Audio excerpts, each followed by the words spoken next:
Today is Saturday, July 25th, 2026, and I am in Tallinn, Estonia. This is the beginning of Old Town, Tallinn. Okay.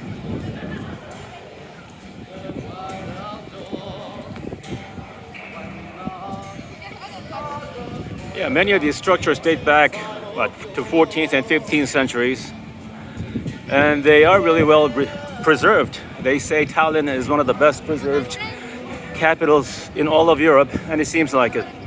They're still used, very functional, but these structures are from the medieval ages, apparently.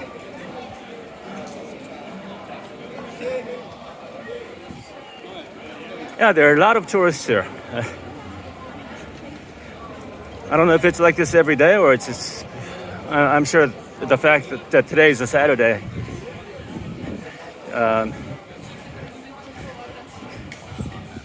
caused a lot of this. But there sure are a lot of people. I just had lunch at a Uzbek restaurant. It was pretty good. Had some lakman and Uzbek dumplings with lamb.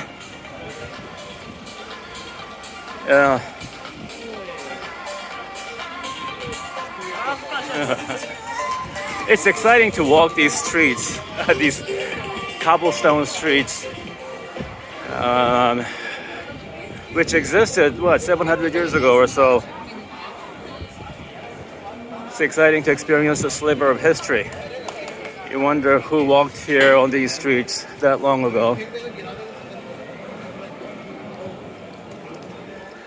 Actually, I think these, the streets here, the pavement, technically they're called set stones, not cobblestones. But cobblestones is a broader term, and I don't think it's wrong. But technically, these are set stones, S-E-T-T.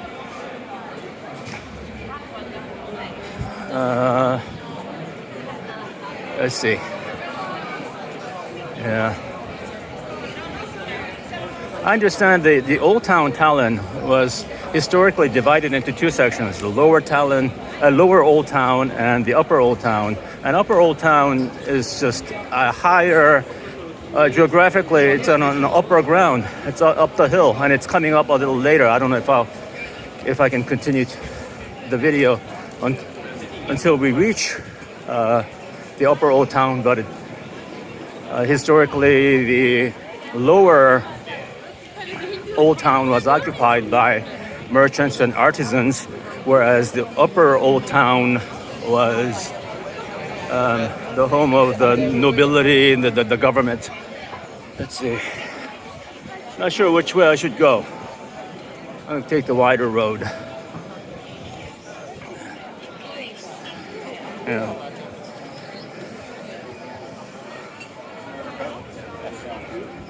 Because I hear a lot of Russian being spoken, certainly by the older people and even by the younger generation. I mean, of course, this country was part of the Soviet Union. I think the Soviets occupied Estonia back during World War II. I think it was 1944, and it became independent in 1991.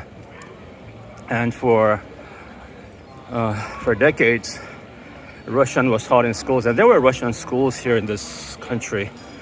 Not Russian language schools, but all the subjects being taught in Russian. And they existed until 2022, I think. And in 2022, after the Russians invaded Ukraine, the Estonian parliament decreed that they mandated that the Russian language be eliminated from the education system, Estonian education system, by 2030. So they're in a transition period of where the Russian schools are closing down, and everyone's being taught in Estonian. Of course, English is widely spoken, and most people choose English as their second language, and then for their third language, they choose another European language, German, French, Spanish, and so on. Let's see, I'm gonna go up this way.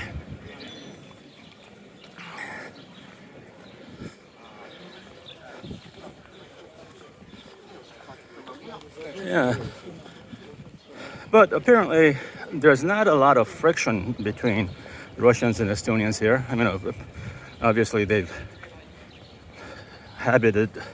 inhabited this country peacefully alongside each other for decades. But policy-wise, there's significant tension, I heard. Whereas the Russians, especially the older Russians, still follow Russian media, Russian state media, and identify with Russia. But the Estonians are fiercely anti-Russia, or anti-Russian policy.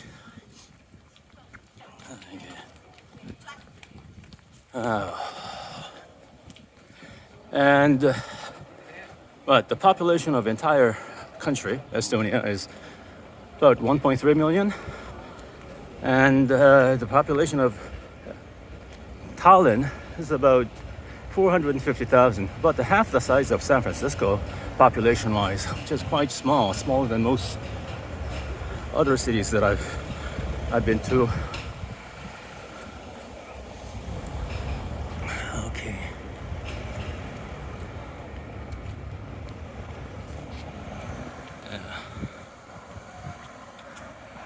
Yeah, I read that at one point, shortly before the Soviet Union fell, so late 80s or so, Russians comprised 30% of the population. But right now, about slightly above 20%, I heard. 22% or so. And English is widely spoken.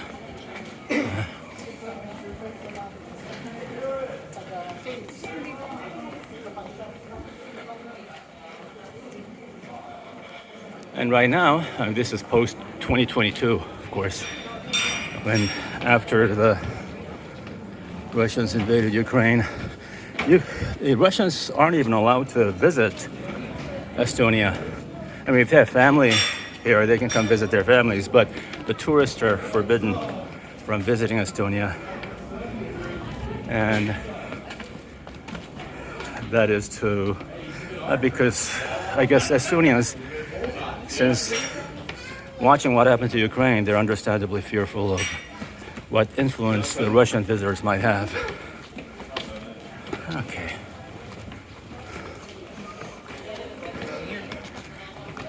I think I'm now in part of the upper Old Town. Not certain, but I think I am. I started in the lower Old Town, but now I'm in the upper Old Town.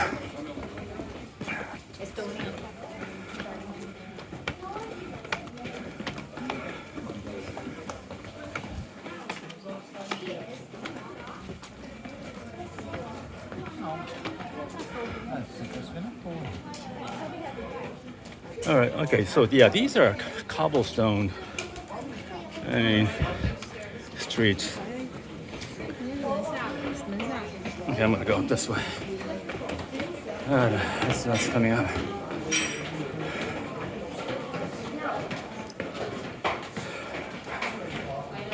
Yeah, there are many of these narrow alleys up here. Hard to decide which alley to take. Yeah, okay, I see here both the cobblestones and setstones. Okay. Yeah, so these are cobblestones, the irregularly shaped stones, and these are setstones, more flatter, rectangular shaped, so they're smoother to walk on and to drive on. But I think We generally refer to both as cobblestones, and we will understand it.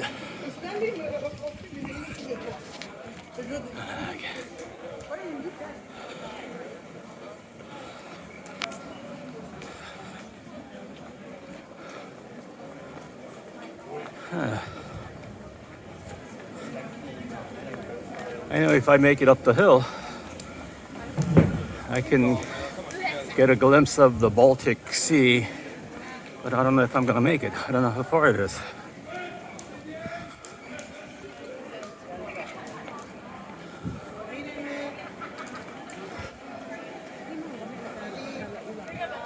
Okay.